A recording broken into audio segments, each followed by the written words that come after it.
ఇక తదుపరి తెలుగువారి గుండెల్లో, ఆంధ్రుల హృదయాల్లో చిరస్థాయిగా నిలిచిపోయేటువంటి ఒక నాయకుడు, ప్రజల గొంతుక శ్రీ పవన్ కళ్యాణ్ గారు.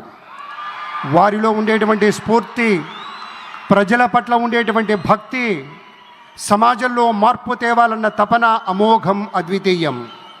అటు సమాజంలో ఒక పవర్ఫుల్ లీడర్, వారి యొక్క సందేశాన్ని విందాం.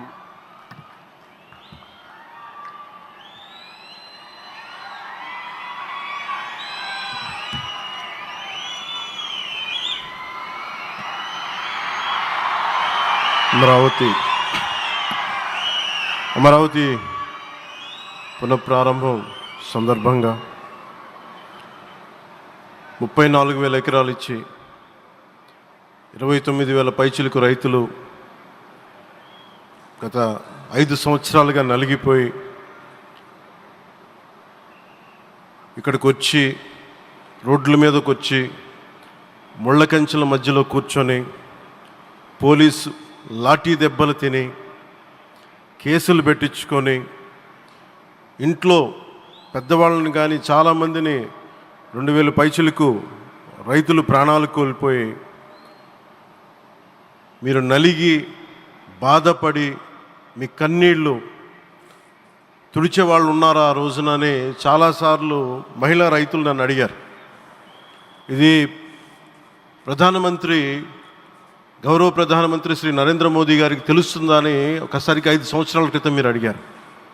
నేను ఆ రోజు ఆయనకి తెలియకుండా ఏది ఉండదు, అమరావతి శాశ్వత రాజధానిగా ఉంటుందని ఆ రోజు మేమందరం కలిపి మాట ఇచ్చాం.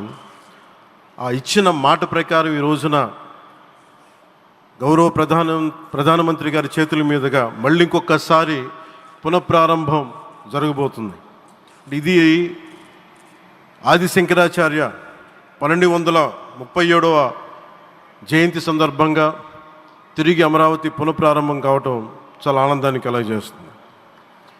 మనందరం 5 కోట్ల మంది ప్రజలకి సంబంధించి ఇది ఒక హబ్, ఇది సెంటర్, నర్వ్ సెంటర్. ఇది అంటే మనందరికీ సంబంధించిన ఇల్లు. ఇది మనందరం ఎవరిని అడుగుతున్నామంటే, ఒక ప్రధానమంత్రి గారు పూర్వం సన్యాసాశ్రమంలో ఉన్నప్పుడు ఆయనకి అనికేత్ అనే పేరు పెట్టారు.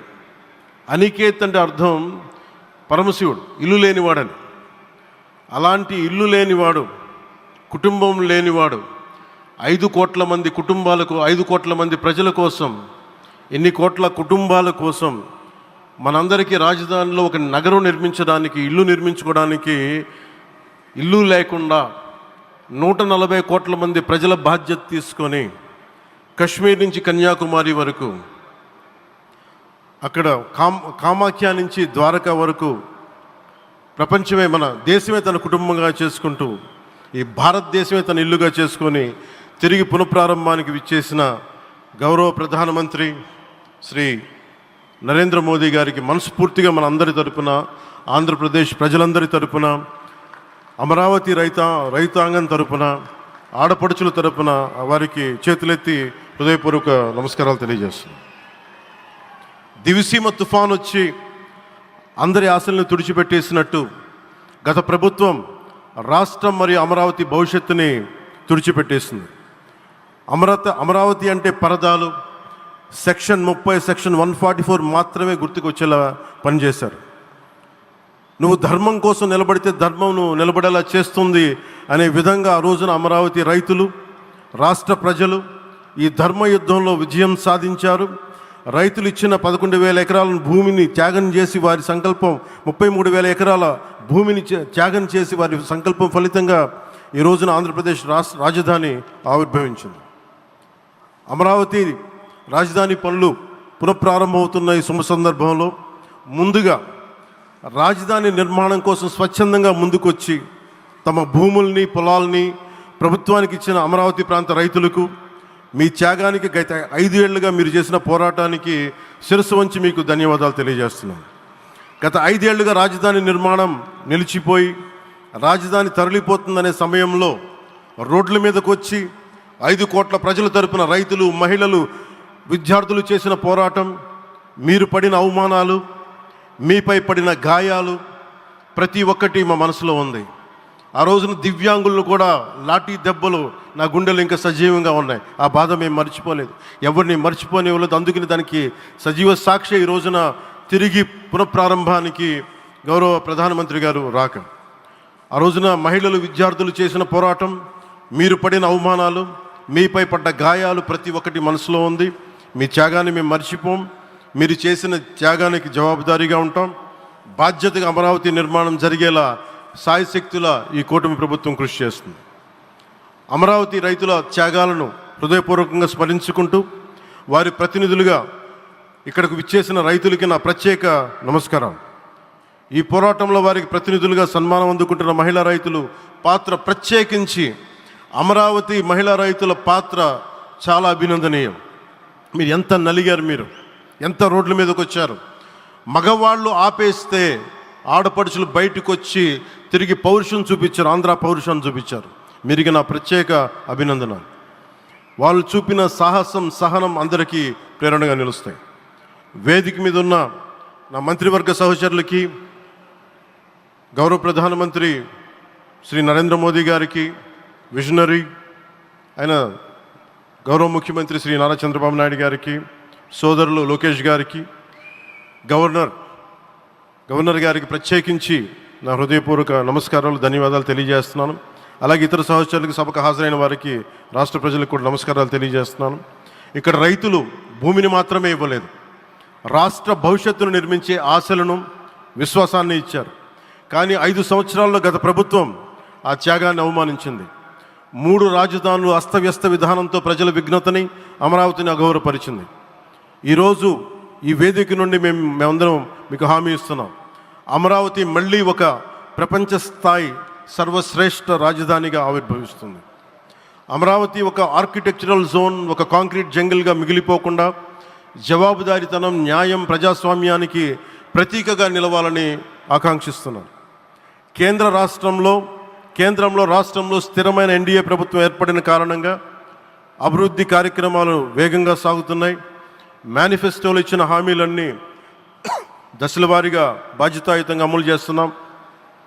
కేవలం మ్యాచింగ్ గ్రాంట్స్ ఇవ్వని కారణంగా గత ప్రభుత్వం రాష్ట్రం కేంద్రం నుంచి పొందాల్సిన 1000 కోట్లు నష్టపోయింది. కానీ ఈ ప్రభుత్వం కోఆపరేటివ్ ఫెడరలిజం స్ఫూర్తితోటి, పరస్పర సహకారంతో పనిచేస్తున్నాం. రాష్ట్రంలో రహదారులు, రైల్వే, పారిశ్రామిక రక్షణకు సంబంధించి ఈ రోజున మన అమరావతియే కాకుండా రాష్ట్రంలో రహదారులు, రైల్వే, పారిశ్రామిక రక్షణకు సంబంధించి ఈ రోజున 1,07,00,000 కోట్ల విలువైన అభివృద్ధి పనులకి ప్రధాని గారు శంకుస్థాపనలు, ప్రారంభోత్సవాలు చేస్తున్నారు. రాయలసీమలో గుంతకల్ రైల్వే, గోరంట్ల హైవే లాంటి వివిధ కార్యక్రమాలకు, ఉత్తరాంధ్రలో పిఎం ఏక్తా మాల్ లాంటి వివిధ పనులకు ఈరోజు శంకుస్థాపన, ప్రారంభోత్సవం చేస్తున్న ప్రధానమంత్రి గారికి నా హృదయపూర్వక కృతజ్ఞతలు. నేను అవనిగడ్డ ఎన్నికల ప్రచారంలో హామీ ఇచ్చిన దానికి అనుగుణంగా మనందరి ఆశలు మనకి ఆశించిన విధంగా నాగాయలంకలో మిస్సైల్ టెస్ట్ రేంజ్కి ప్రధానమంత్రి గారు ఈ రోజున శంకుస్థాపన జరగడం నాకు చాలా సంతోషంగా ఉంది. Now with Honorable Prime Minister Sri Modi ji and Honorable CM Sri Chandrababu Naidu garu, and together again Amravati will surely become a world-class capital, a 360-degree growth engine for all of Andhra Pradesh. Our youth will no longer have to leave for Bangalore, Chennai or Hyderabad. Soon Andhra Pradesh will create jobs for our people and attract talent from across the nation and the world. దీనికి అమరావతికి ప్రత్యేకించి ఒక వ్యక్తిని మనం స్మరించుకోవాలి. రాళ్లల్లో, రప్పల్లో ఒక మహానగరాన్ని చూసిన వ్యక్తి, ఒక 20 సంవత్సరాలు ముందుకెళ్ళి చూసిన వ్యక్తి. అలాంటి నాయకులు మనందరం కోరుకున్నట్టుగా ఆయన వెనంటే ఆయన ఉండాలి, ముఖ్యమంత్రిగా ఉండాలి అని మేము ఆశించిన విధంగా ఆయన ముఖ్యమంత్రి అయ్యారు. ఆయన సైబరాబాద్ అనే సిటీని ఎలా నిర్మించారో, ఎంత అద్భుతంగా రూపకల్పన చేశారో, అమరావతి అనే ఈ క్యాపిటల్ని కూడా ఆయన అపారమైన అనుభవంతో, ఆయన దక్షతతోటి ఆయన గవర్నెన్స్ కేపబిలిటీ తోటి, అడ్మినిస్ట్రేటివ్ కెపాసిటీ తోటి ఇది అద్భుతమైన మహానగరంగా తీర్చిదిద్దుతుంది. ఇది ఆంధ్రప్రదేశ్కే కాదు, భారతదేశానికి తలమానికంగా అవుతుందని మనస్ఫూర్తిగా నేను ఆశిస్తున్నాను. అలాగే ప్రత్యేకించి ఈ రోజున మనం ప్రధానమంత్రి గారిని చాలా లోతుగా మనం అర్థం చేసుకోవాలి. ఈ రోజున కశ్మీర్లో దాదాపు 28 మందిని చంపేశారు.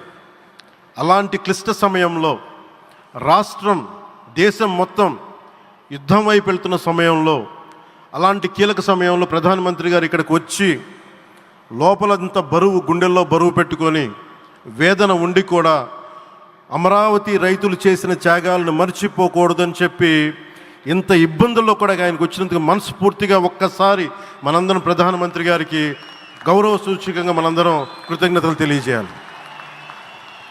The Pahalgam terrorist attack has been one of the darkest days for the entire country. Even the blood was spilled in Kashmir. The blood spilled in Kashmir, it created tremors in the entire nation.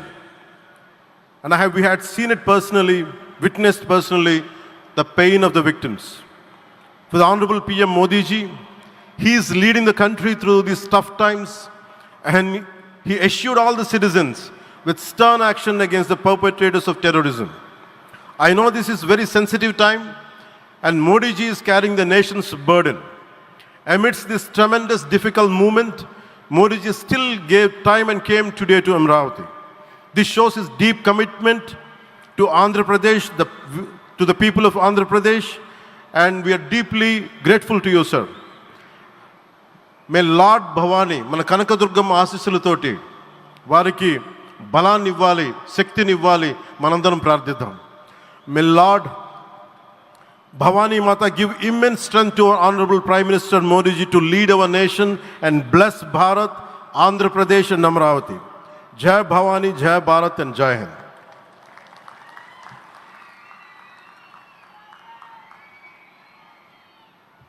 Shri Pawan Kalyan సార్కి ధన్యవాదాలు తెలియజేసుకుంటూ